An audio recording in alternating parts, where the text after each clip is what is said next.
خاندانی نظام کی تنظیم ہے، جیسے آپ دیکھیں ایک اسکول آرگنائزیشن ہے، ایک کالج کی تنظیم ہے، ایک یونیورسٹی کی، کسی بھی ادارے کی تنظیم ہے، کسی کمپنی کو لے لیجئے، کسی بزنس کو لے لیجئے، آخر اس میں فائنل اتھارٹی کوئی ایک تو ہوتی ہے نا۔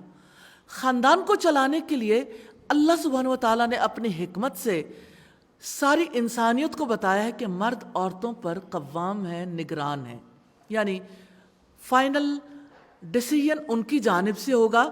اس کا یہ مطلب نہیں ہے کہ مرد عورتوں پر حکمران ہے، یہ اللہ سبحانہ و تعالیٰ کا ارشاد نہیں ہے۔ اور اس کی بھی ریزن ہے، مرد اپنے مال خرچ کرتے ہیں، یعنی مرد کماتا ہے، ان کو اللہ تعالیٰ نے ایسی خصوصیات دی ہیں جس کے مطابق وہ خاندان کی سربراہی کے لائق ہیں۔ پھر عورتوں کے بارے میں فرمایا نیک عورتیں فرما برداری کرنے والی ہوتی ہیں، شوہروں کی غیر موجودگی میں اللہ تعالیٰ کی حفاظت سے نگہبانی کرنے والی ہوتی ہیں۔ اور یہاں قوام کی بات بھی میں آپ کے سامنے رکھنا چاہوں گی۔ قوام یا قیم ایسے شخص کو کہتے ہیں جو کسی فرد یا ادارے کے معاملات کو درست حالت میں چلانے اور اس کی حفاظت اور نگرانی اور اس کی ضروریات مہیا کرنے کا ذمہ دار۔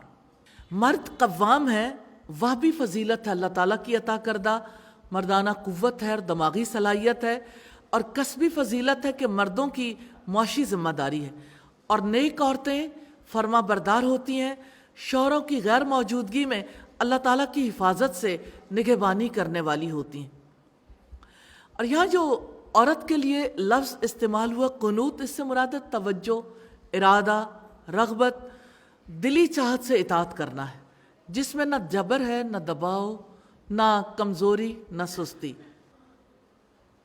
تو یہ جو قوامیت ہے، اس کا مطلب یہ ہے کہ کمانا مرد کی ذمہ داری ہے اور خاندانی نظام کو چلانا اس کی ذمہ داری ہے۔ دونوں ہی کام اگر مرد چھوڑتا چلا جا رہا ہے تو یقیناً یہ لمحہ فکریہ ہے۔ اللہ سبحانہ و تعالیٰ